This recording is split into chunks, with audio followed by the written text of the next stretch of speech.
আসসালামু আলাইকুম, কেমন আছেন সবাই? পাকা কাঁঠালের সিজন চলছে আর আমরা প্রত্যেক ঘরে ঘরেই কিন্তু পাকা কাঁঠাল খাবো। সবাই কিন্তু কাঁঠাল কম বেশি পছন্দ করি।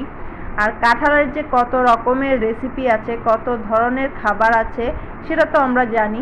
কিন্তু কাঁঠালের ভিতরে যে এই যে মোথাটা দেখছেন, এটা যে খাওয়া যায় এটা আমরা কয়জনে জানি বলেন? আমিও কিন্তু জানতাম না। পরিচিত একজনের কাছ থেকে এই মোথা যে রান্নার যে রেসিপিটা এটা আমি শুনেছি। আর তার কাছ থেকে শুনেই আমি আজকে ট্রাই করব এটা আসলে খেতে কীরকম হয়। আর যেহেতু আমি প্রথমবার রান্না করব, তাই আপনাদের সঙ্গে একটু শেয়ার করে নিচ্ছি। যদি ভালো লাগে অবশ্যই কমেন্টে জানাবেন। আর অবশ্যই একটা শেয়ার করে দিবেন। আপনাদের একটা শেয়ারে আমি হয়তো আরও অনেক ফ্রেন্ড আমি খুঁজে পাবো। যাই হোক, আর যারা এখনও ফলো দেন নাই তারা অবশ্যই আমাকে ফলো দিয়ে আমার পাশে থাকবেন। এবার আমি এই যে দেখতেই পাচ্ছেন যে কাঁঠালের ভিতরে মোথাটা আছে, এটার উপরের যে গুটি গুটি অংশটা থাকে ওটা আমি কেটে ফেলে দিয়েছি। এখন এই যে ভিতরের যে সাদা নরম অংশটা এটাকে আমি চিকন চিকন করে কেটে নিচ্ছি। আপনারা হয়তো দেখেই বুঝতে পারছেন আমি ঠিক কিভাবে কাটছি। এখন এই যে দেখেন এটাকে চিকন চিকন করে কেটে নিচ্ছি। আর এটার কিন্তু অনেক ধরনের নাম হতে পারে, অঞ্চল ভেদে এক একজন হয়তো এক এক নামে ডাকতে পারে, চিনে থাকতে পারেন, কিন্তু চাঁদপুরে এটাকে কাঁঠালের মোথাই বলে থাকে। যাই হোক, আমি এখন এই যে এটাকে কেটে নিয়েছি ভালো করে ধুয়ে। তারপরে এর ভিতরে আমি এই যে হলুদ আর লবণ দিয়ে এটাকে এখন সিদ্ধ করে নিব। আমি সন্ধ্যার সময় কাঁঠাল খেয়েছিলাম সবাই মিলে ঘরের। আর তাই এই মোথাটাকে আমি যখন কাটছিলাম তখন রাত্রে ছিল। আর রাত্রেবেলা আমি এটাকে কেটে কুটে সিদ্ধ করে রেখে দিয়েছিলাম। আর পরের দিন যখন আমি দুপুরের জন্য রান্না করব তখন আমি বাকি কাজটা করব। আর এই যে দেখেন এটা কিন্তু আমি একদমই সিদ্ধ করে নিয়েছি। আর পরে এটাকে কিন্তু আমি বেটে নেব। আপনারা চাইলে ব্লেন্ডারে ব্লেন্ড করে নিতে পারেন। আর এটা একেবারে সিদ্ধ হয়ে গেছে, কীরকম মোমের মতো আপনারা দেখেই বুঝতে পারছেন। এই যে আমি কিন্তু পরের দিন যখন দুপুরবেলা রান্না করব তখন কিন্তু আমি এটাকে বেটে নিয়েছি। আর এই যে চলে গেছি এবার চুলায়, বাকি কাজটা এখন আমি করে নিব।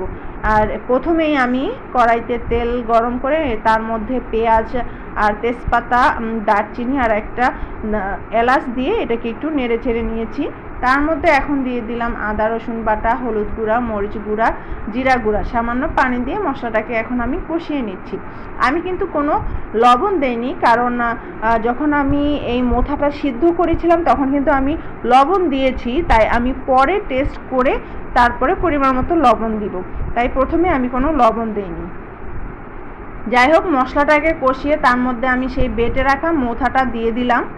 আর এখন এই মশলার সঙ্গে মোথাটাকে আমি ভালো করে নেড়েচেড়ে মিশিয়ে নিচ্ছি। এটার ভিতরে কিন্তু আমি কোনো পানি দেই নাই, তেলের ভিতরেই এটাকে আমি একদম ভেজে নিব। আর এই যে আমি পরে দিয়ে 4টা শুকনা মরিচ মাঝখান দিয়ে কেটে দিয়ে দিলাম। আর এটার যে একটা শুকনো মরিচের যে একটা ফ্লেভার আছে সেটা খুবই ভালো লাগে।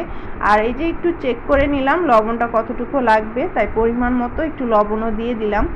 এখন এটাকে ভালোভাবে নাড়তে হবে, যেহেতু পানি নাই, শুকনো শুকনো এটাকে ভাজবো, তেলের ভিতরে নিচে পুড়ে যাওয়ার সম্ভাবনা থাকে, লেগে যাওয়ার, তাই এটাকে ভালোভাবে অনবরত নাড়তে হবে।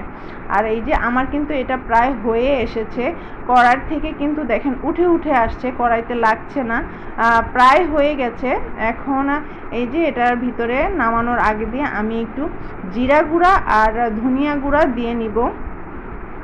এটার ফ্লেভারটা আসলে অনেক, মানে এই জিরা গুঁড়া এবং ধনিয়ার যে ফ্লেভারটা এটা যাতে থেকে যায় সেজন্য আমি এটা নামানোর আগেই দিয়ে নিলাম।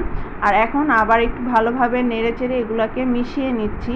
আমার কিন্তু রান্না পুরোপুরি কমপ্লিট হয়ে গেছে। আর এই যে দেখেন কড়াইতে কিন্তু লাগছে না, এর তেলটাও ছেড়ে দিয়েছে।